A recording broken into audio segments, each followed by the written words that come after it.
Okay, so what's up, guys? Welcome back to another trade recap video where I will show you how I made around $1,155 trading the micro Nasdaq.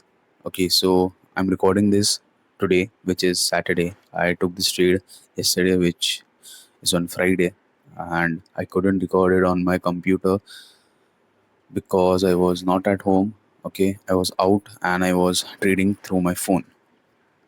Okay, so this is my current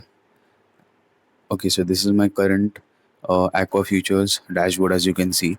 Okay, so this is the trade, as you can see, 25 11 14. Okay, $1,151. Okay, total contracts was 5 micro Nasdaq, and the duration of this trade was 15 minutes. Okay, so yesterday I made a loss of around $1,173.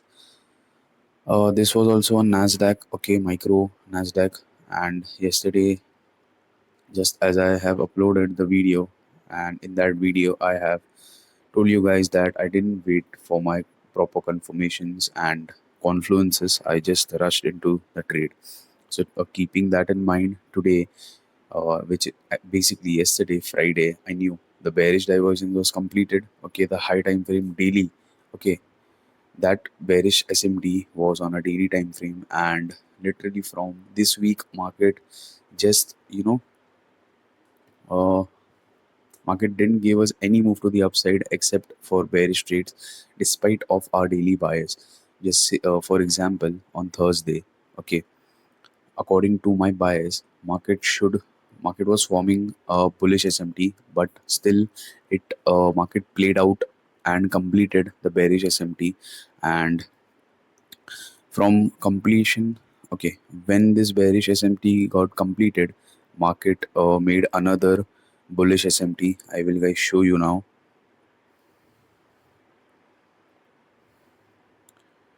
Okay, so the markets have closed now. Okay, it's Saturday. uh, I will come back to a daily time frame and I'll show you the bullish SMT which was created yesterday. So as you can see here, from just a second, from these lows to these highs, okay, on Nasdaq, while on ES is underneath. Oh, 1 second, guys. ES is above these lows. So this is a high time frame bullish SMT as well. This was the bearish SMT, as you can see here, which got completed on Nasdaq. Okay, leading index was Nasdaq, as you can see. It got completed, and we have now another daily bullish SMT. So I think from Monday we can see some good moves to the upside till this candle high, if I am not wrong. Okay, not sure if it's going to complete it in this week or maybe in just a 2 to 3 day, or just in 2 to 3 days of span. But yeah, that I know that this is a high time frame bullish SMT. So coming back to yesterday trades, okay, okay.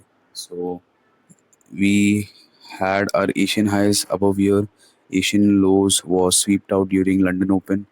Okay, we had London highs right here. We had London lows. Okay, and pre-market gave us a good sweep, and pre-market made a bullish SMT divergence. So, anyways, high time frame was bullish. Pre-market also gave us a bullish SMT. So my bias was confirmed yesterday that we are going to move bullish.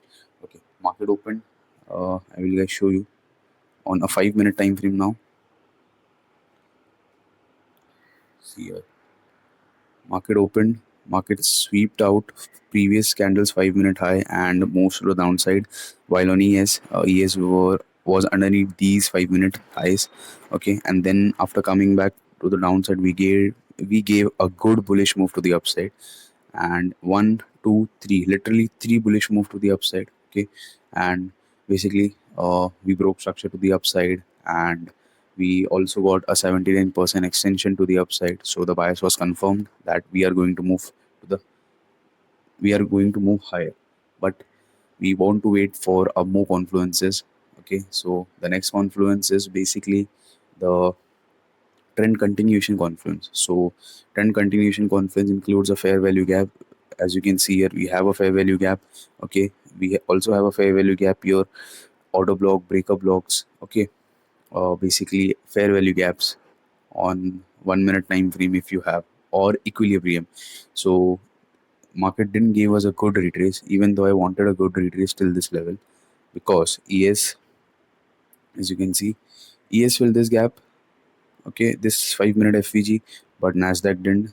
But I was not sure to take a trade with this confluence, because I need a good retrace to the downside. Just like on Thursday, what I did the same thing, without let the price come down, okay, to a good extension, to a good equilibrium level. I have entered randomly, okay, and I made a loss around $1,170. So I don't want to repeat that mistakes again. But what happened? Even though I knew the market will move to the upside, and market gave us a good move from here, as you can see on Nasdaq.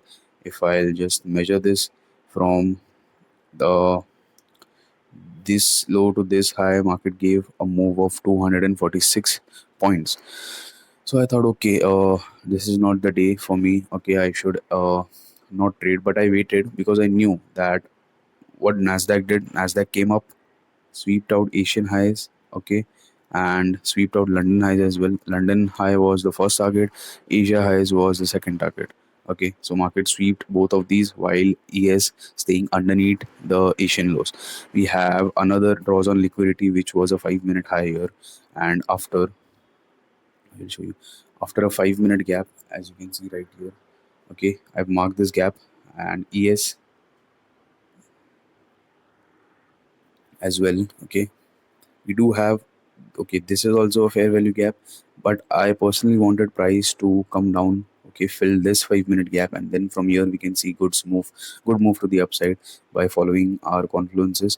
But what happened, uh, as you can see, uh, this fair value gap was not filled, either of the pairs, but only this was filled, okay. And I'll scale down to 1 minute time frame, and I'll show you the mistake which I had made yesterday. What I did basically, see, as you can see, this is a break of structure to the downside, okay. So now we want, what does our confluence say? Okay, what does my confluence says to me? Okay, we need, if we are giving a retrace, or if we have left a fair value gap, we need a 1 minute change of character or break of structure to the downside, okay. Then after that, filling that FVG or equilibrium, then we can change again the structure to 1 minute time frame to the upside, then we can enter. Yesterday, what I did, after a break of structure uh, on the upside, I didn't waited for a pullback, which is basically a high, lower high, and I just entered here only, basically on this. As you can see here, also we have this uh, IFVG. Market still inverse this IFVG. Yesterday, I've entered like just as it is on this IFVG, okay. But the thing is, it was a bullish structure, and same thing happened. Market went up a little bit, and then again market made a lower low, move to the downside. So yesterday I didn't wait it, even though the break of structure was confirmed, but I didn't wait it for a pullback, and again, a lower low and a lower high. So I accept my mistake. On Thursday, I noted down, and I didn't uh, repeated that mistake again yesterday. Even though if the market went up from here, I would have, just stopped trading for that day. Okay, so uh, I would have not traded that day, because I would have accept that, okay, this is not the day for me, and from Monday onwards I can just fresh start again. But I waited for my confluences. I didn't repeated my mistakes. So market made a low, as you can see on this candle. Market gave us a high right here, and again made a low. So this is technically a lower low, a lower high, and again a lower low. And then afterwards, when this is a high, this is a low, and when market broke this structure a high, okay, and also this was an IFVG which I have marked.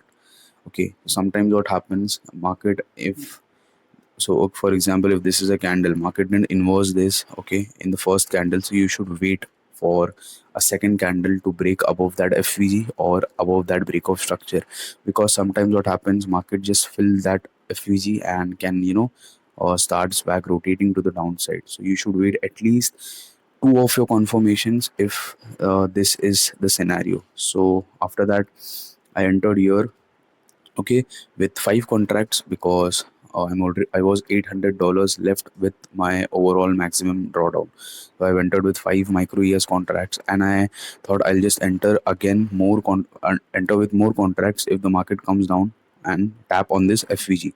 But I guess it didn't on NQ as well as on ES. I'll just check it once again.